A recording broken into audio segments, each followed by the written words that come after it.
first. They're going to read an answer. If she reads that answer, you can't read it. All right? No, stand next to her because you're right. I'm not going to say. You are going to say, stand next to her. She won't bite. Okay.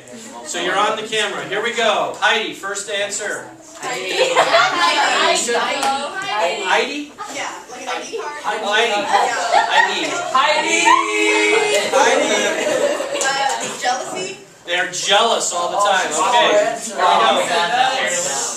They're careless? Explain what that means to you. Yeah, explain. Riley, you're the one that came up with that. I changed it to selfish. They're selfish. Okay, there you go. Abusive? They're abusive. Okay, what else? She stole our answer. They're clingy. They're clingy. That's very good. Okay, what else? Controlling fall under that? Not really. No, controlling's a different idea. Okay, they're very controlling. What else? Two more. Shh. Go ahead. Reliance. Reliance? What does that mean? Change it to something else. It's a new bank. Idealizing. They what? They're idealizing. Oh, idealizing. Yeah. All right, they're totally idealizing. Okay. That one slide. Go ahead. Nosy. They're very nosy. Like they're always into your stuff. Do not read your answers. Go ahead. What else? Lying. They're lying. That's your ours. No, I didn't. It's right here. They're very lying. He's lying. Why don't you read one of yours? I don't have any more. Have a seat. All right. Is it taker? No. You're too good. Taker, Stand up what here. does that mean? Finish your list. This is good. No offense, They guys. did not true of ours. Like separation anxiety. Oh yeah, they can't not be around each other. Separation anxiety. Good. They're needy. Good. They have hatred towards each other. Why do they have hatred, do you think? Because they have all these like bad characteristics and these like have too many flaws and stuff. They spend too much time together, so they get irritated. They get to, yes, exactly. Excellent. Good. Cheating. They cheat on each other, not faithful. Okay. Selfish. Selfish. And they lie. They're not telling the truth. Okay, good. Well, All right, let's look at my list. Excellent work, both of you. Here we go. First one. They're lost without you. If you didn't write something like that, write this one down. This is for the test. Lost without you. There's a song. All right. Number 2. If you didn't get into this, all other friendships suffer. Write them down. All right, even if you don't have space. Write them. Yeah, you probably filled up your list already. Somewhere on there. Other friendships suffer. In other words, guys, you quit hanging out with your guy friends because you're always with her and vice versa. All right? Number 3, mad jealousy. I mean, always like, guys, I can just tell you, you look at some other girl, you are so busted. And she won't tolerate that. All right? Next. Loss of independent decision making. In other words, you can't make any decision without her weighing in on it. Well, if he has to weigh in on it. Hey, I'm going to go out with the guys. No, you're not. We're going to Aunt Margie's tonight. Yes, go ahead. Would that be like under like controlling? Yeah, they're very controlling. They have to. In fact, I might have put that on the list. Excessive PDA. Public displays of affection. Ew. Go get a room. Distracted. Oftentimes next to distracted, write grades go down. Next to distracted, write the words grades go down. I had a 4.0 when I met my now wife, and I got my first B, my spring semester of my junior year, all because of a woman. That was your first B? My first B. I only got 3 of them in my entire high school. They didn't have all this advanced placement stuff. It was just 4.0 You mean was like the a best. B in like a test? Or like No, I got a B in a class. Oh, In Spanish. Spanish. You know why? Because I met mi amor. Yes. And she distracted me. You must have been como está. By the way, my dad was not excited about that B. You know, he was like, you should have had a 4. I had a 3.9. That's not good. Constant conflict. We've talked about that one. And then lastly, totally enmeshed. Now, I gave you 8, but you came up with a bunch of other ones, so all those together are a lot of the characteristics. Some of the other classes put things down like this. They have no individual identity. They're completely one person. They're into money and being seen with each other, but they don't really have much depth in the relationship. They flirt all the time. They're needy. One of the two often is overpowering the other one. They're manipulative. They're disrespectful, and it goes on and on and on. Now my question is, why would anybody stay in that kind of a relationship? Why? Wait a second. We don't need to hear this. One at a time. Yes. And then what? Reputation. Elaborate. What do you mean? Social standing. Social standing. Being seen with the right person, dating the right person. Why else? You think like that's the love that you deserve. So you think you deserve it, but you're getting abused in it. Why would you put up with that? Go ahead. Some kind of benefits. Ah, there's some benefits. So some people stay in it because of this category. We're going to talk about sex in just a little bit. What else? Why would you stay in an unhealthy, abusive relationship? Kind of like what Lauren said, like reputation. Yes. What? Yes. Kind of like what Lauren said about reputation. Like it's better to be like in a relationship than not. Ah, it's better to be in a bad relationship than no relationship. Let's look at the 4 causes. Number 1, poor self-image. There's an insecurity there, right? Ladies, believe it or not, one of the things that should be happening is your dad is the one who should also be helping build your self-image. And so there's a lot of research going on there that has your dad. That's why I love Oaks. They do some cool things like father-daughter dance, those kinds of things. Because you're building for your future. Now, some of you, it's tough because your dad's not around. Your folks are divorced. How many of you come from a broken family? Your parents are divorced, or you? All right, we got 1, 2, 3. All right, last period there was 5. So about 30% of the school, maybe as many as 30% of you come from a blended family or single parent home. And so if dad's not around, you've heard the song "Looking for Love in All the Wrong Places." One of the things that I had to teach my daughter is what is the appropriate relationship to have with guys, and what are you looking for in that relationship? Number 2, past abusive relationships. They're controlling, all right? And you already said it over here, the fear of not finding someone else, all right? This idea that it'd be better with a bad person than no person, all right? And you put that together with this one, a dysfunctional family, then you've really got issues. Now, all of us have a dysfunctional family at some level, because the Scripture says that we're all what? We're all sinners, and we're born with a sin nature. But some of you come from families that are completely abusive. There's alcoholism. There's some stuff that's gone on. And I want to just make a comment here. If you're in that kind of a family, oftentimes you have no place to go because you don't know who you can trust and who you can talk. You don't want to get your folks in trouble. But I got to tell you, if you're in a situation where you are being physically abused, and we're not talking about, parents disciplining you, which they have the right to do that, but there's physical abuse where there's bruises and burn marks on your body and you're being abused, physically or sexually, you need to tell someone, because that's not normal. That's not right. It's not acceptable. And what happens is, girls especially are vulnerable when they have been abused as kids. And so it carries over into their adult relationships. And then sometimes people stay in these kind of relationships because they're just stupid. They're immature. It's like they grow up and they go, why did I do this? This was so much drama. Now, one of the most crazy, unhealthy, dependent relationships that I ever saw was between Eric and Heidi. They were in my youth group in Huntington Beach, and I had to watch I had to watch Eric for 2 weeks. Ostensibly because the parents were on a 2-week, cruise, and would you watch our house, which was code for, no, watch our house, watch Eric, because they weren't going to leave him home alone while they're gone.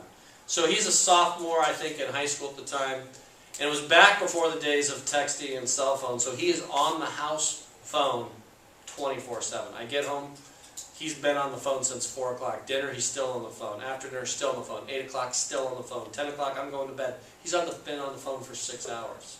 I said, don't you have homework? No, I'll get it all done. He didn't get it all done. So I go to wake him up the next morning. He's still on the phone, but he's sound asleep. And apparently they did this several nights a week where they would fall asleep together on the phone, and then she would wake him up in the morning. So I came in to wake him up. He's sound asleep. There's a little drool puddle on the pillow. He's like, And I go over, I'm just going to go hang up the phone and wake him up. And as I go to pick up the phone, I hear, she's waking up before he is. And I hear on the phone, Eric, time to get up, Eric. Oh, could you? I and I'm like, you know. So now, I'm a youth pastor at the time. I cannot resist this opportunity. So I pick up the phone. I go, Eric can't come to the phone right now. He's sound asleep, and apparently he's been up most of the night talking to you. Whack! She hangs up on me. So I'm thinking, okay, how can I use this in my Wednesday night Bible study? So it's Wednesday night. We got about 100 kids in our youth group, and we're doing announcements. So I just go kind of off the rails here. I go, hey, how many of you were up past 10 o'clock last night? Right? How many of you are up past 11 o'clock? As I get people's hands drop. 12 o'clock. As I'm doing it, you can see Eric and Heidi. Eric's just like slumping down in his chair because he doesn't want to admit he's been up all night, right? So I just got to say one thing for those of you who stay up too late. And nobody in the youth group knows what this is about. And I just say, Eric, time to get up, Eric! She is about to kill me. She's like 9 shades of red. He thinks it's the funniest thing. Yo, and it's like, how you doing, man? So the guys, so she thought it was horrible. He thought it was funny. But they were completely enmeshed. All these things that I talk about. It was not a healthy relationship. They fought all the time. But the saddest thing is when she gave birth to an illegitimate child by Eric. That following summer. The summer of 1984. The reason I'll never forget is she gave birth 2 weeks before Katie, my daughter, was born. So it was kind of weird. She's pregnant the whole time. My wife is pregnant. And it forever changed their life. She was an unwed mother. They couldn't afford to get married. And it's been a very tough life. You can do the math. She's the same age as my daughter. She's that little, I think her name, they ended up calling her Sabrina. She's about 28 years old now. And so the bottom line is that unhealthy dependent relationship, girls, if you get in that kind of very physically oriented relationship, it's not going to end well. So that leads us to number 4. Danger sign number 4 is confusing intimacy with sex. Confusing intimacy with sex. It's been said that girls give sex to get love, and guys give love to get sex.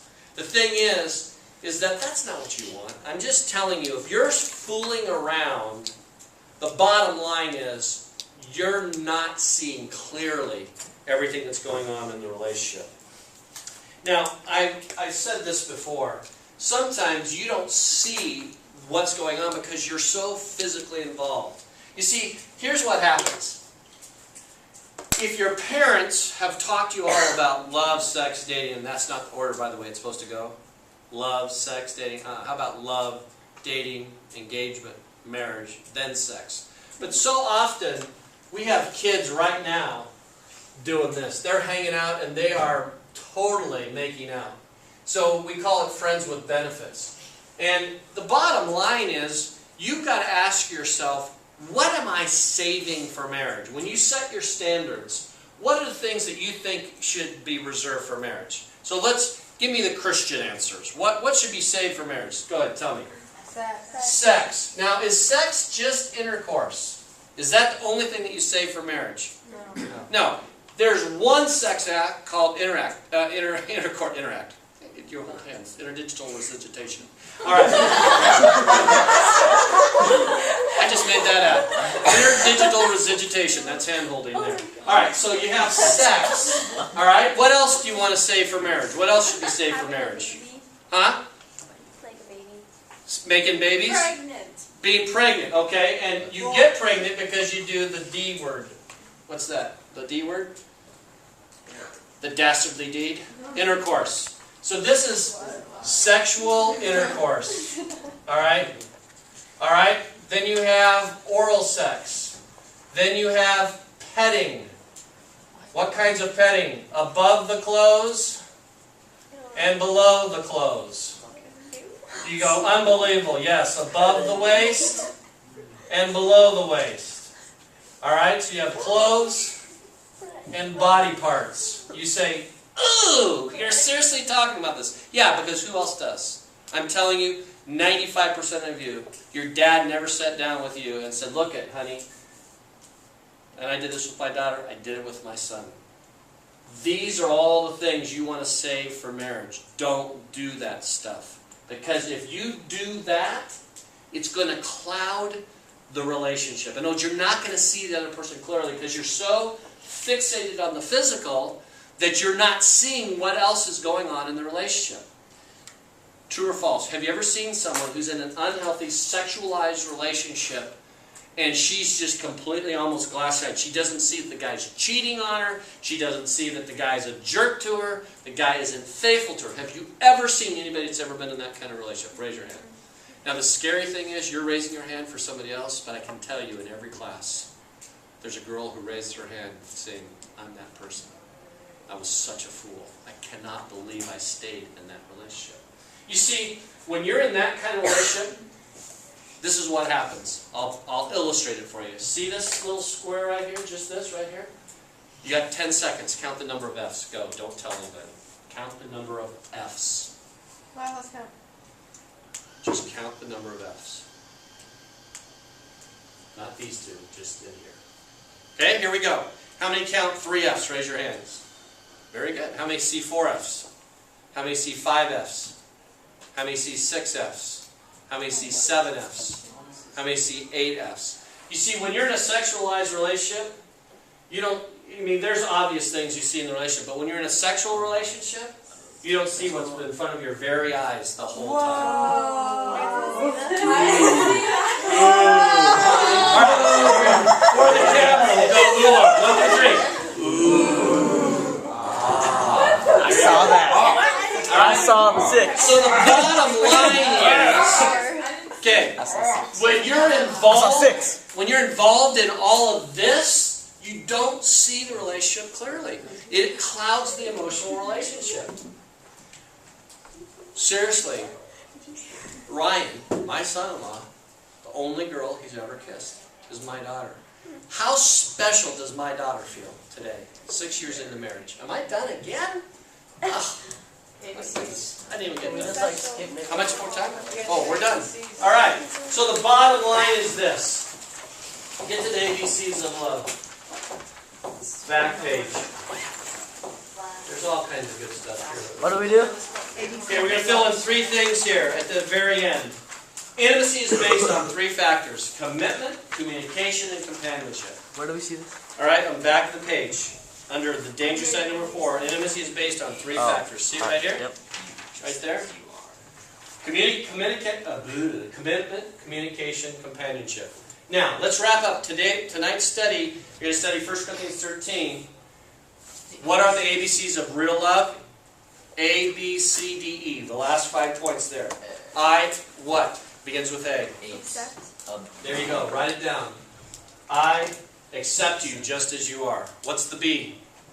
I believe. I believe that you are valuable. Very good. I Cry. Care. thank you. All right. Usually guys say care, girls say cry. I care when you hurt. D. I desire. Desire. Very good. I desire the best for you. And E is the tough one. I Look at the words. I what? erase. All offenses. There you go. I erase all offenses. Nice. You're going to add one more. You're going to add a 6th one. I don't know what I'm so good at this. I blank you. F. I forgive you. I forgive you. They kind of go, I erase all offenses, I forgive you. Probably shouldn't do that one, huh? All right. That's a good one. And that is not going on the tape. All right. Hey, you've been a great group. Thanks for being here. God bless. Wait, what's the homework? Forget it. Well, it's not my fault. I'm sure it's not my fault. Check it online for homework. Honestly,